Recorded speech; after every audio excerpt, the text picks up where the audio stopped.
Welcome to episode 11 of Unveiling the Practice of Elegance, Mastering the Arts of Poise and Presence. Today we are unmasking pose and decoding pose, poise and posture. This is your host, Pastor Jackie Omotosho. Most of these are already in my book, The Practice and Influence of Elegance Inside Out, Volume 1 and Volume 2.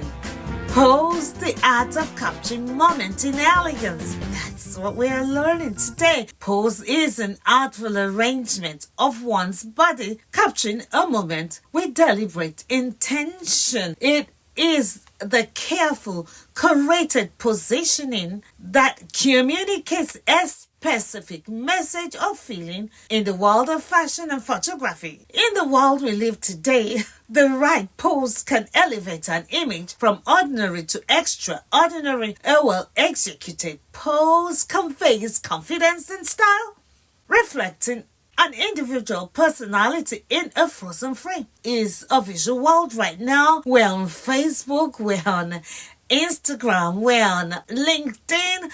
We are capturing frozen moments every day. Millions of people are doing this.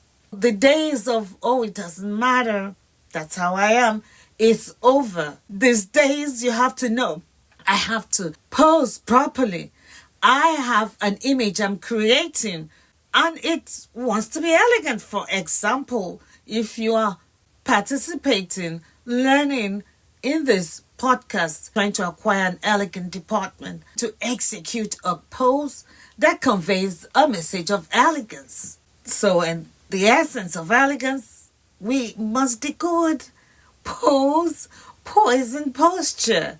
In the realm of sophistication and grace, pose, poise, and posture stands as pillars of true elegance. While these terms are often used interchangeably, understanding their subtle nuances unveil the key of presenting oneself in timeless charm. Poise, graceful composure in movement or in motion. Poise is an embodiment of graceful composure, a seamless flow of movement that exudes confidence and control in the way one carries oneself, navigating through space with a harmonious blend of elegance and assurance. Poise is not just about standing still.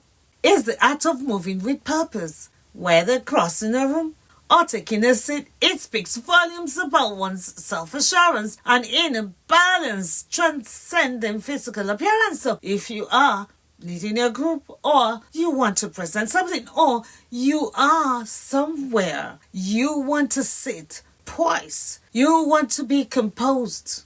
Posture is the foundation of elegance.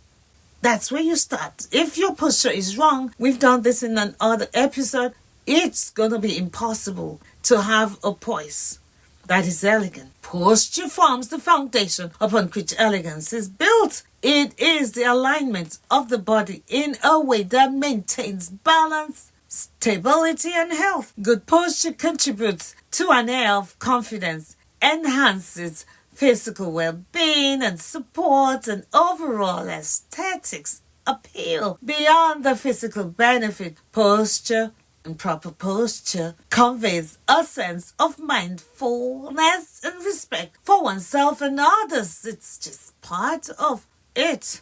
There is a posture that seems vulgar and uncouth.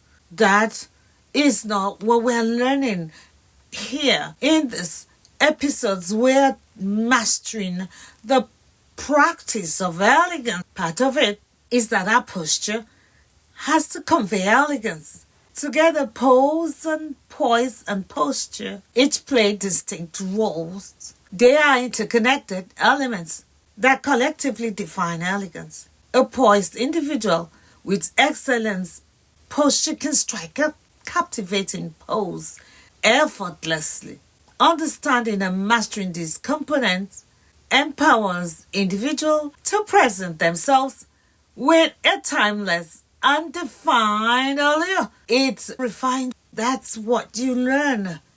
Posture must have elegance. In the grand ballroom of life, pose, poise, and posture dance together, creating an irresistible spectacle of refined expression that is elegant. This is not a performance.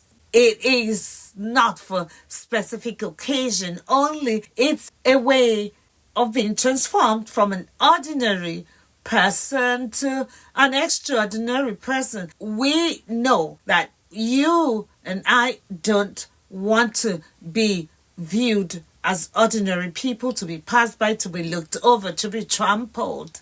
When it has been happening and you come out different and you're consistent and you're being elegant, you will become extraordinary. You will achieve a lot. You're composed. It starts from your structure, and then your structure, which is your posture, carries the poise or the carriage of an elegant person that is always composed. You can achieve that. We can learn how to be postured properly. In the pursuit of elegance, it is essential to recognize that these attributes are not reserved for formal occasion. We said this. We embrace pose, poise, and posture as integral aspects of daily living, contributing to a more confident, refined, and poised self. Pose is a deliberate, intentional positioning of the body for a specific purpose or artistry of photography, expression, or aesthetics. Posing involves presenting oneself in a particular instance, capturing a moment, or expressing an emotion, in this case an elegant deportment. And I remember in our modeling school, for us to pass this class, we had to master so many poses. When you want to express yourself consistently as an elegant person, you have to master your poses. You have to have a stylist, for example, who looks at your facial structure. Do I have a heart-shaped face? Is it long? Is it wide? What is it? How is my eyes shaped? Is it slanting? What is it? My body, what's the shape? All this, then there was structure, posture that presents you well and starts to master how you're going to pose. They will deal with your dressing. You want to present yourself in a particular way, they will get you there. Or you can learn, if you follow me on this podcast, you will learn. We're going to get to an episode that deals with it so that you don't just come out looking frumpy. You think that you're looking great, but you are immodest and putting people off. You think you're looking great and immodest, that the men are going to come for you and love you. They will just use you. There is a research that shows the men's brain chemical responses when they see women who expose their body sexual parts. It's not good at all. I promise you, we don't want to do that to ourselves in any way, because you're going to wonder why you're valueless. Why? Because their brain is registering that when you do it. But we master an elegant deportment. We start with a proper pose. In every pose, there is a silent language that speaks. This is Peter Hurley, is a professional photographer, and he talks about the silent language. I must let you know, we've been talking about it. Your body language, it speaks louder than your voice or whatever you want to say. It's saying it all in your posture. How you present yourself tells us who you are. And so your pose has to be properly arranged. A pose in a frozen moment that expresses the essence of a situation. If you want to express, I'm thinking, you can do this. Or in your pose, do whatever, but it just has to be elegant for the purpose of what we're doing. It captures a moment. That captures you.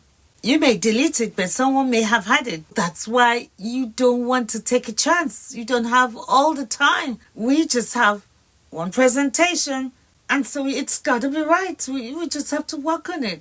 The model can strike a dynamic pose. The dancer can just capture a very captivating dance that shows vulnerability and conveys strength. Your pose, remember, let's say you're a maiden, you want to present yourself soft, appealing. Supposing you're taking a picture and hoping that, maybe a suitor may come for me. then you have to look soft. You cannot look harsh. You cannot look strong and scary. You can be soft. There are things we have to master. So to capture us in a frozen moment, we have to prepare. It has to be deliberate. There is no accident here. It has to be deliberate. To strike a dramatic pose, to do a good fashion shoot, to do a headshot. Don't use your phones. They cannot capture a good headshot. I heard this from a woman of God, Dr. Valerie Moore. She said, no, she had a conference I attended, and she was saying something that really touched me, because I wrote about photography and poses and all that in my book, that you just cannot use the wrong camera or do your selfie to present yourself to be reckoned with. No, there are too many people that want to be reckoned with. We need to take good pictures, and I just loved it because she set up a studio. She had a photographer, she had a hair person, she had makeup people, so that you just look appropriate, because there are many people looking for the same opportunity. If anyone tells you it doesn't matter about your visual aesthetics, just know you're losing people. If you're supposed to get a huge impact, whatever you have is not going to cut it. You have lost your impact. If you think that your visual aesthetics don't matter, that you can just look anyhow, no. It doesn't work that way. Poise is important to note again. It refers to your grace and balanced state, both physically and mentally. I remember taking pictures after some traumatic experience. It should have been for me, but I was taught when I wrote my book, I informed myself on how to present myself to change my mentality, and it did. Poise is graceful and controlled self-assurance in one's demeanor, especially under pressure, in challenging or demanding situations. Poise is announcing power, a woman's greatest charm. British-born Amelia Edith Huddleston Barr. That's what she wrote. Poise is the ability to be ill at ease inconspicuously. And so someone is trying to ruffle your feathers, trying to be irritating, you put on the charm. Supposing you're a HR person and you want to fire someone, you must make them feel respected. You must be soft and gentle, but you know it's over, and you can compose yourself to convey this. This is the American Javier Wilton saying this to us. He's saying poise is the ability to be ill at ease, inconspicuous. No one knows. No one knows that you've mastered yourself. You have self-control. Poise is the art of raising your eyebrow instead of your voice. And I think it's better to do rather than your voice, Her poise in handling challenging situations impressed everyone in the room. Despite facing challenges, you handled the situation with remarkable poise and elegance.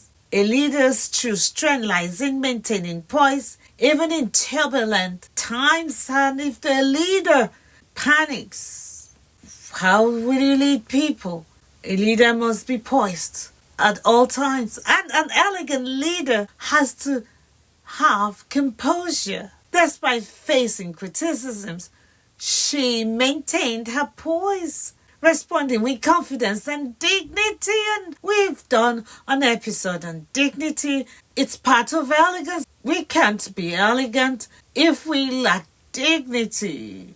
While posture refers to the overall alignment and arrangement of body in a given position, a stationary position influencing health, well-being, while poise pertains to composure and graceful self-assurance. So the overall starts with the fundamental, that's your posture, and then your pose.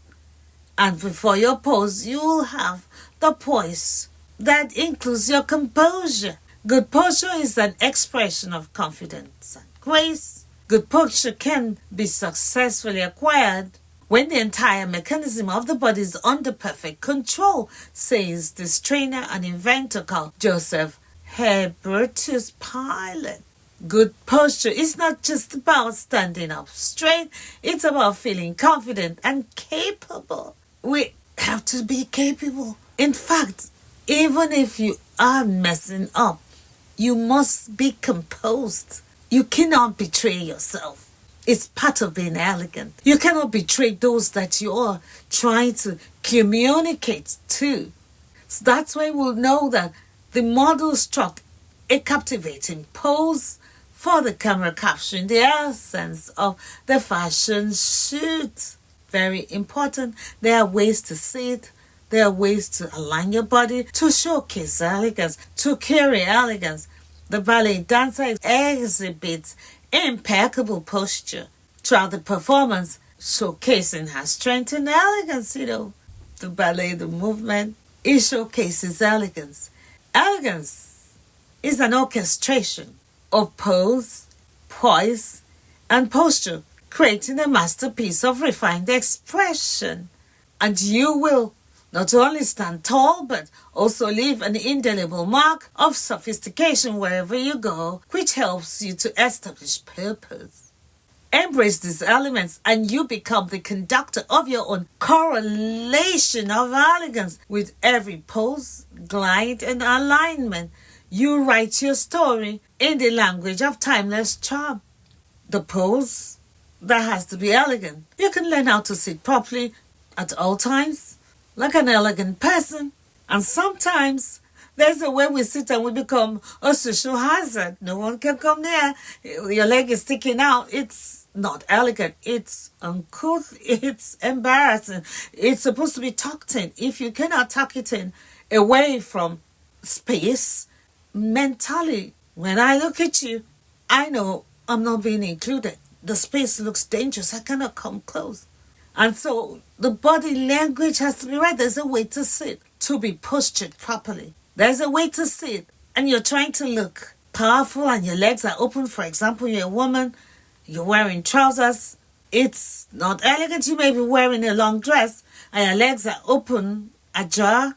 In your pose, you're sitting down. The body language is seductive. It's not elegant. And so you may have to change that picture because it's embarrassing. You and I, to be elegant, to impact people, must convey modesty and decency.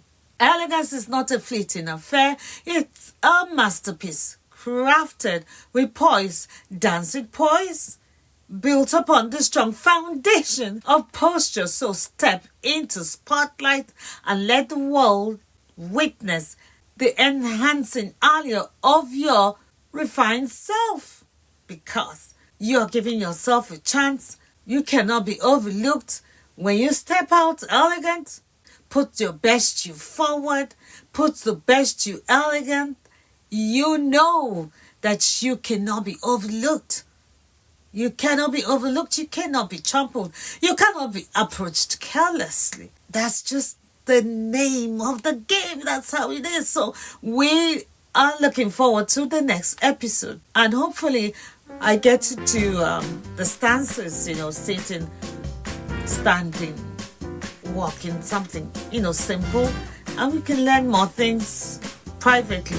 Also, master the brain chemical responses when I do that episode that exposes brain chemical responses versus visual imagery, illusions, etc. that we create in our body language, in our clothing, etc.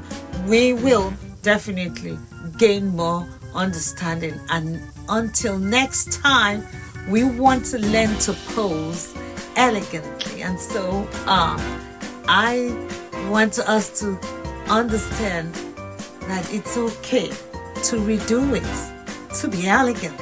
Until next time, stay elegant.